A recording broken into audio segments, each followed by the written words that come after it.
Hello everybody, today is June 8th and this is your social studies video for today. Okay, so last week we left off talking about some of the battles during the Revolutionary War, some of the difficulties both sides faced. So we're gonna continue on with that, okay? Remember, George Washington was able to get these cannons from Fort Ticonderoga. They hauled them about 300 miles and they defeated the British in Boston. They basically freed Boston from British control, military control. So we're on page 168. I'm going to begin reading. You can follow along. The first heading says one life to lose. Okay, what does that mean? Let's find out. Washington tried for months to drive the British out of New York City. In the summer of 1776, he wanted to send spies to the British camp to learn about their battle plans. Nathan Hale, a 21-year-old teacher and captain in the Connecticut Regiment, volunteered for the job. In the fall of 1776, Washington's army suffered defeats at White Plains, which is northwest of the city, and at the Battle of Long Island, New York. Hale was captured by the British and condemned or sentenced to death. He met his fate bravely. He reportedly told the British, "I only regret that I have but one life to lose for my country." This is a very famous quote. I know this is a little bit morbid and kind of dark, I guess is the word I would use, but what he meant by that, at least in my opinion, he says, I only regret that I have but one life to lose for my country. He was so passionate and patriotic about independence and this new United States that he was fine with.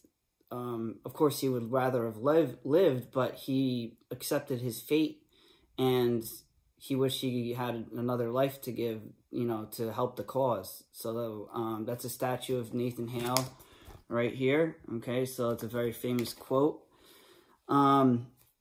Okay, so now we're going to go to the next heading that says Washington crosses the Delaware. So after their defeat at the Battle of Long Island, the Americans retreated into New Jersey. To retreat is to move away from the enemy. You know that. We know that. Move back. Okay? Sometimes you have to retreat to, lose the battle to win the war, as they say. The British Army then forced the Patriots from New Jersey into Pennsylvania. Washington and his men grew discouraged. Food and supplies ran low. The general knew they needed a victory, so he planned a surprise attack on Trenton, New Jersey. German mercenaries known as Hessians controlled the town for the British.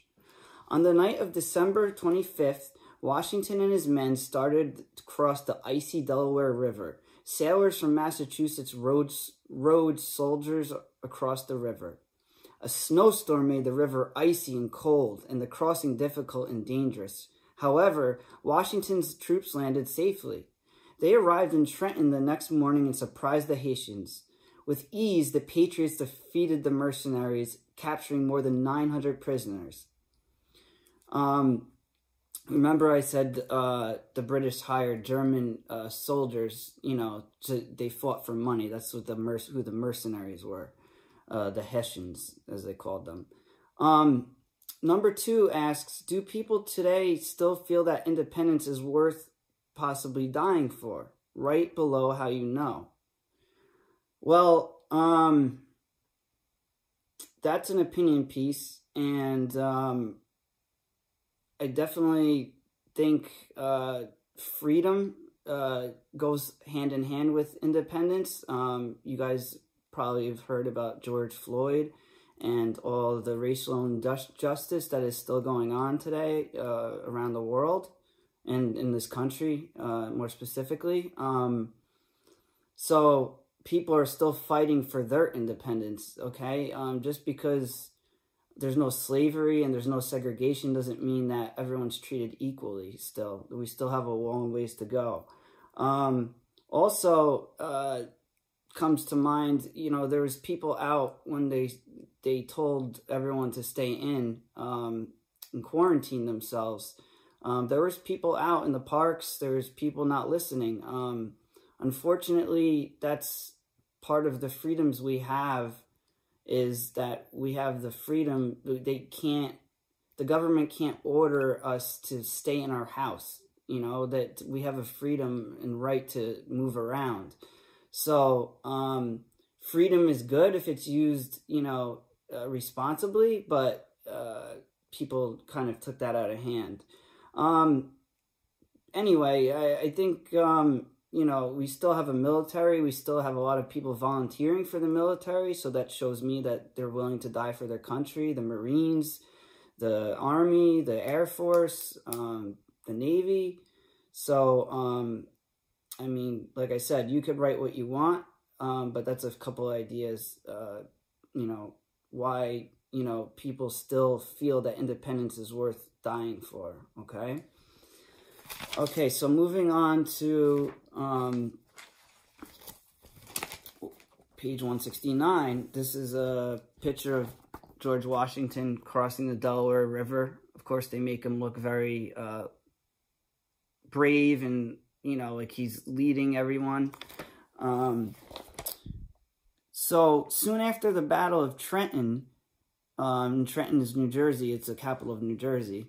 Washington's troops gained another victory. In nearby Princeton, New Jersey, they drove back 3 British regiments. These victories improved the morale, or spirits, of the troops. It made them feel good and positive and hopeful.